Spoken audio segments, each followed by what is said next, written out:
പ്രായപൂർത്തിയാകാത്ത പെൺകുട്ടിയെ പീഡിപ്പിച്ച കേസിൽ പൂജാരി അറസ്റ്റിൽ. തൃശൂർ എറിയാട് സ്വദേശി ഷാജിയാണ് അറസ്റ്റിലായത്. ശത്രു സംഹാര പൂജയുടെ പേരിൽ കൊടുങ്ങല്ലൂരിൽ ക്ഷേത്ര ദർശനത്തിനെത്തിയ 14-കാരിയെ 4 തവണ പീഡിപ്പിച്ചു എന്നാണ് കേസ്. ശ്രീജിത്ത് ശ്രീകുമാറിനുണ്ട് തൃശൂരിൽ നിന്ന് വിവരങ്ങളുമായി. ശ്രീജിത്ത്, ഇതെപ്പോഴാണ് ഈ സംഭവം? കുട്ടി ഇക്കാര്യത്തിൽ മൊഴി നൽകിയിട്ടുണ്ടോ? പോലീസ് കേസെടുത്തിട്ടുണ്ടോ? എന്താണ് വിശദാംശം?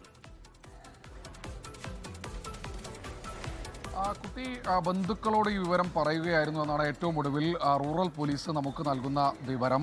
2024-ലും 2025-ലുമാണ് ഈ ഷാജി ഇത്തരത്തിൽ കുട്ടിയെ പീഡിപ്പിച്ചു എന്ന തരത്തിൽ മൊഴി നൽകിയിട്ടുള്ളത്. വൈദ്യപരിശോധന അടക്കം പൂർത്തിയാക്കിയ ശേഷമാണ് ഏറ്റവും ഒടുവിൽ ഒരു കസ്റ്റഡിയിലേക്ക് കടന്നിട്ടുള്ളത്. ഇന്ന് രാവിലെയോടുകൂടി ഈ പൂജാരി കൂടിയായ തൃശൂർ ഏറിയാട് പേബസാർ കൊണ്ടിയാറ വീട്ടിൽ ഷാജി, ഇദ്ദേഹം കൊടുങ്ങല്ലൂരിലെ ഒരു പൂജാരി കൂടിയാണ്. ഇത്തരത്തിൽ ശത്രു സംഹാര പൂജകളൊക്കെ നടത്തുന്നയാളാണ്.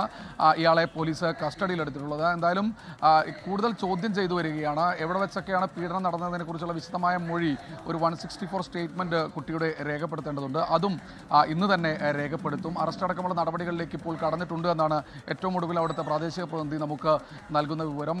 വർഷങ്ങളായി ഇത്തരത്തിൽ പൂജാകർമ്മങ്ങൾ ചെയ്യുന്നയാളാണ് ഷാജി എന്നും മനസ്സിലാക്കുന്നുണ്ട്. എന്തായാലും ഇപ്പോൾ സ്റ്റേഷനിലാണുള്ളത്. കൂടുതൽ ചോദ്യം ചെയ്യലുകൾക്ക് ശേഷം എത്രയും പെട്ടെന്ന് തന്നെ കോടതിയിൽ ഹാജരാക്കി ഇയാളെ റിമാൻഡ് ചെയ്യും. അതിനു മുൻപ് പെൺകുട്ടിയുടെ മൊഴി ഒന്നുകൂടി രേഖപ്പെടുത്തും. തിരിച്ചറിയൽ പരേഡിനടക്കം ഇയാളെ ഷാജിയെ വിധേയനാക്കുമെന്നാണ് മനസ്സിലാക്കുന്നത്.